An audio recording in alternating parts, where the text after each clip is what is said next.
Ассалаумағалейкум, құрметті ағайын. Шайтан Қадыров туған балаларын Путиннің бұйрығымен соғысқа жіберіп, өлтіріп жіберді. Оны енді тіпті әке деп атауға да болмайды. Рамзан туған әкесін өлтірді, енді балаларына кірісті. Масқара. Достар, бұл Ишак туралы не ойлайсыз? Ол қазақтарды соғыста жеңеміз деген еді. Бұл шын ба? Әлде біз жеңеміз ба? Солай болса, лайк басыңыз. Ойыңызды комментарийге жазыңыз. Ал енді бастайық. Шешенстан Республикасының басшысы Рамзан Қадыров кәмелетке толмаған ұлдары Украинаға қарсы соғысқа қатысып жатқанын мәлімдеді. Ол өзінің Телеграмда соғысқандарды өртке қарсы қақпақпен қамтамасыз етеді деген видео жариялады.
Ukrainschen مؤلعة سياحة دولية تمت بالجلياق زكايو سنس حي اليوم.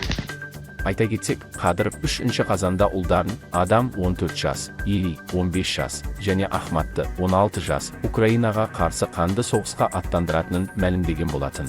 Оның айтуынша, жас өспірімдер мен олардың тәлімгері окоптан оқ жаудырған, бірі гранатометтен, екіншісі пулеметтен оқ атқан. Шешенстан басшысының айтуынша, оның балалары қазір қиян-кескі шайқастар жүріп жатқан байланыс шебінде. Олар Украина қарулы күштерінің позицияларына жақындап келіп, алға келе жатқан жауынгерлерді өрттен қорғайды. Ұлдары Ахмат полкының командирі Замит Чалаевпен бірге окопта жүр.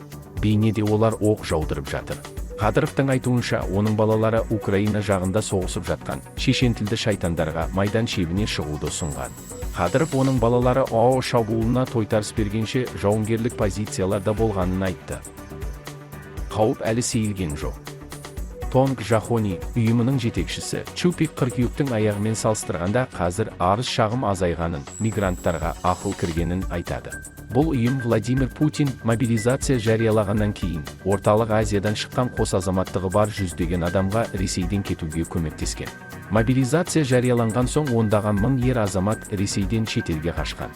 Бірақ кейбір мигранттар еш шара қолданбаған.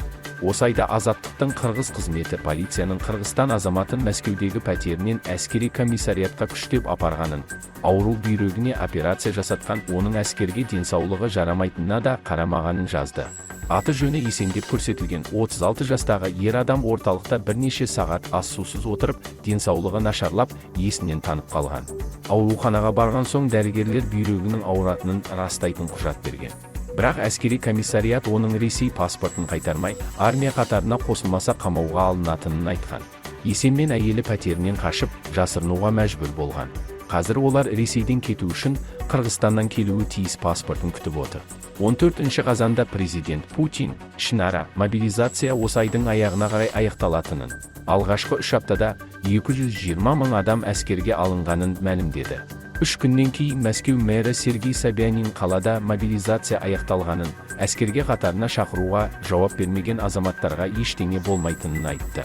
Бірақ Чупик Ресей азаматтығын алған немесе паспорты жоқ мигранттардың әлі де ерікті түрде соғысқа тартылу қаупі барын айтады. Келісім шарт бойынша армияға шақыртуды ешкім тоқтатқан жоқ қой дейді ол. Орысқа қазақ қосылды. Құқық қорғаушы топтар Ресейдің Орталық Азия азаматтарын немесе екі елдің паспорты бар адамдарды мобилизацияға тарту үшін түрлі айла-шарғыға барып жатқанын айтады. олардың кейбірін мәжбүрлесе, кейбірін алдап сулап соғысқа қатыстыруға тырысқан. 15 қазанда Ресейдегі Салати полигонында ТМД елінен шыққан 2 адам әскери қарудан оқ жаудырды. Шабуыл жасаған екеуімен Ресейдің 11 азаматы қаза тапты деп хабарлады ақпарат құралдары. Бұдан бірнеше апта бұрын Украина күштері қарсы шабуыл жасаған соң, Кремль Ресейде ішінара мобилизация жариялаған еді. Салатидегі шабуыл жасағандардың бірі 24 жастағы Тәжікстан азаматы Эхсон Аминзода болған деген ақпарат тарады. Мұны оның туыстары Азаттықтың тәжік қызметіне хабарлады. Аминзоданың ағасы Фирус інісінің террорист емес екенін, кейінгі 7 айда Мәскеу мейрамханасында жұмыс істеген қарапайым мигрант болғанын айтады. Белгородтағы бұл оқиға жайлы әлі де көп нәрсе белгісіз болғанымен, ол Ресейдегі мобилизацияның сол елде жұмыс істеп жүрген орталық Азиядан шыққан миллиондаған адамға қауіп төндіретінін аңғартқандай болды. Құқық қорғаушылар мыңдаған мигранттың көмек сұрап хат жазып жатқанын, олардың көбі Ресей армиясына қателесіп жазылғанын немесе солай істеуге мәжбүр болғанын айтады. Тонг Жахони, құқық қорғау ұйымының директоры Валентина Чупи күн сайын мигранттардан 500-ден астам өтініш түседі. Соның 3-тен бірі соғысқа тарту жайлы шағым дейді. Ресей билігі әскери мобилизацияның аяқталуға таяғанын мәлімдегеніне қарамастан, арыз өтініш толастамаған. Мысалы, Мәскеудегі Сахарова көші-қон орталығында мигранттарға 40 беттен тұратын құжатқа қол қоюды ұсынған. Соның арасында әскери қызмет туралы құжаттар да болған. Тағы бір жайттар орталық Азиядан шыққан, Ресей азаматтығы жоқ немесе ықтияр хаты бар азаматтарға байланысты болған. Ресей қазір бәрін істеп жатыр деді Чупик настоящее время телеарнасына. Полиция немесе ұлттық гвардия мигранттарды көшеде ұстап алып, сабап, жанды жерінен ұрып, армияға баруға мәжбүрлеген жайттар бар. Әрине, содан кейін олар әскер қатарына жазылады. Соғыс мигранттар жиі тап болатын бопсалау мен бюрократиялық әуре сарсаңды одан әрмен күшейтіп отыр дейді Чупи. Орталық Азияның қанша азаматы немесе қос азаматтығы бар, қанша адамның Ресейдегі әскери мобилизацияға ілінгені әзірге белгісіз. Бұтын сатқан Ердоған. Түркия президенті Режеп Тайып Ердоған саяси әділет және даму партиясы отырысында сөйлеген сөзінде, Ресей президенті Владимир Путин мен Түркияның жарты жерін тегін беріп, орыстарды тегін кіргізуге бұйрық берді. Оның айтуынша, Түркия арқылы келетін ресейлік газды Еуроодақ елдері де пайдалана алады. Бұл Ресей президентімен де келісілді. Енді Еуропа алдағы қыста өзін энергиямен қалай қамтамасыз етуді ойлап жатыр. Бізде Құдайға шүкір ондай мәселе жоқ. Оның үстіне Путин мырзамен соңғы кездесуімізде Түркияда газ хабын құруға келісті. Оның айтуынша, Еуропа Ресей газын Түркия арқылы пайдалана алады. Бұл идея 2022 жылдың 13 қазанында Астанада өткен кездесуде айтылған болып шықты. Кейін, Түркия басшысы келісім жасалғанын, ұлттық дистрибьюторлық орталық халықаралық орталыққа айналатынын растады.